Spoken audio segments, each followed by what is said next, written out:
Hello, it's Greg the Uber driver. Today is Saturday, September 16th, and here we are at the Embassy Suites Hotel on the 17th Street Causeway in Fort Lauderdale about 1 p.m. today.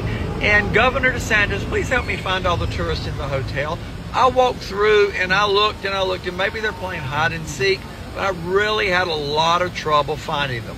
You know, your culture wars and your anti-Latino immigration policy have just caused the NAACP, the national Latino groups, the national gay, lesbian, trans, and queer groups not to come to Florida. And this is not just Fort Lauderdale, this is all across Florida. It's all hotels, it's all Airbnbs. They all are very empty when they should be 70% occupied. The hotel tax revenues all across Florida will reflect this decrease that we shouldn't be having now, because we can compare it to the last September over September, August over other years, and see it's dropped when it shouldn't be dropping. Also, 1 out of 10 jobs in Broward County are tourist related, directly or indirectly, and you are crushing people's incomes. The hotels won't speak out about it because either they're or owned by Republicans, or secondly, they just don't speak on any political issues, and no one is calling you out, but I am gladly calling you out.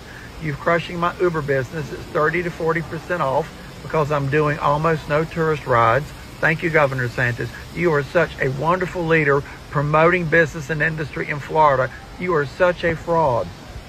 In addition, the airlines have cut their flights into Florida between 40 and 50%. The cruise lines have greatly reduced the cruises going out of all ports in Florida. Port Everglades would normally have 5 or 6 ships a week, and they're down to 1 or 2. As I already said, my Uber business is 40% or so off. Most other tourism businesses, restaurants, etc., are all way off. All the theme parks, Disney, Universal, Busch Gardens, SeaWorld, Legoland, are all significantly off. And it's all because of Governor DeSantis' policies. His anti-culture wars, his anti-immigrant policies are negatively impacting everybody in Florida. And those of you around the country need to know this. DeSantis is only interested in himself. And interesting enough, all this was done to help his presidential campaign. It didn't work.